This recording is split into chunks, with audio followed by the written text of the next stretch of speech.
Hey, what's up everybody? Today I'm going to be giving you my top 6 tips on how to get the cheapest iPhone plan possible. Stay tuned.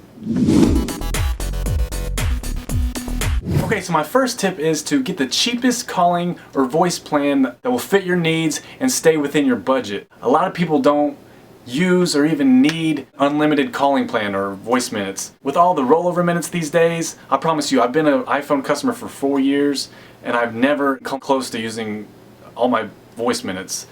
I don't know, maybe people just don't like to call me.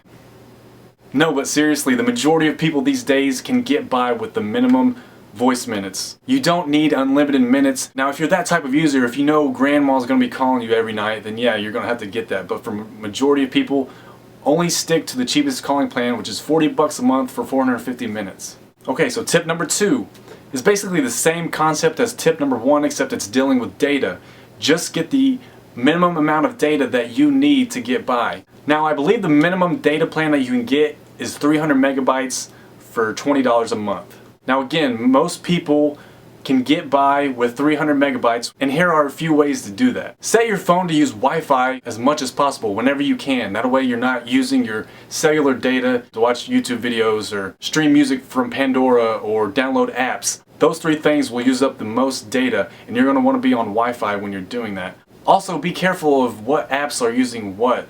Some apps will like to download data in the background.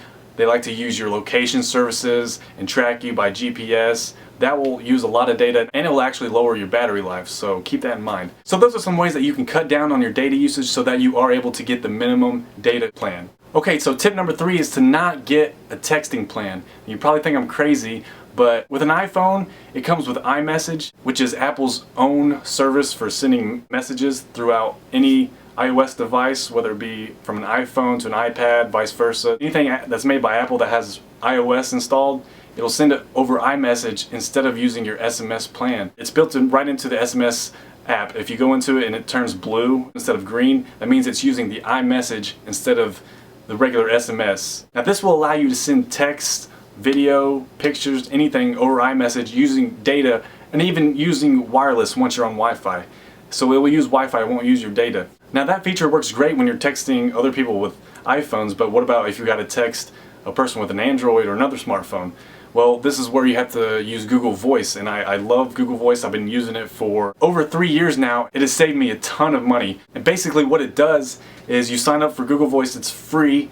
If you have a Gmail account, you go to google.com/voice and you get to pick a new number, any number that you want, standard US number, and that number will get forwarded to your iPhone and you will be able to get text messages and send text messages to anybody you want using that number. So what I do is I usually give out my Google Voice number to people who do not have iPhones, and they text that number and I can text for free with that. And then my contacts with iPhones, I can send them free text messages through iMessage. So that way it completely cuts out my texting plan. I save 20 bucks a month, and you can also do that too. It's super easy and it's awesome. I love it. So check those out. It's Apple iMessage and Google Voice.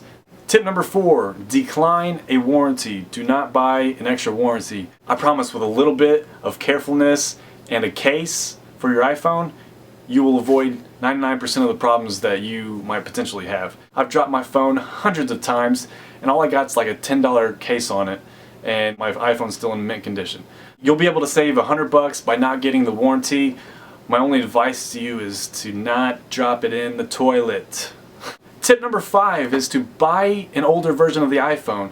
Now I know with Apple it's always fun to have the latest and greatest, but it's okay to buy the iPhone that came out 2 years ago. Usually you can get the older iPhone for free with a new 2-year contract, and it runs the same software as the new iPhone, usually. If not, you can always jailbreak it, but don't be afraid to get the older version of the iPhone. So if you're looking to save a lot more money up front, you can do that by getting the older version of the iPhone. And last but not least, tip number 6 is to try to find an employer or student discount. I know personally I have a discount that gets me 15% off. So don't miss out on that. If check with your work, check with your school. With a simple Google search, you will probably be able to find a discount for you that you can use. It will save you money each and every month. Do not pass that up. So those are my 6 tips on how to save tons of money over the course of 2 years. You can save money by doing these things no matter what wireless carrier you're on. So try these out, and I hope this helps so that we can all continue to watch YouTube wherever we are for less money. If you like this video, if you enjoyed it, please subscribe, please hit the like button, and comment and tell me if any of these tips worked for you, or if you're going to use any of these tips, or if you're already using some of these tips. I will be talking to you guys and girls later. Keep having fun out there. I'm out.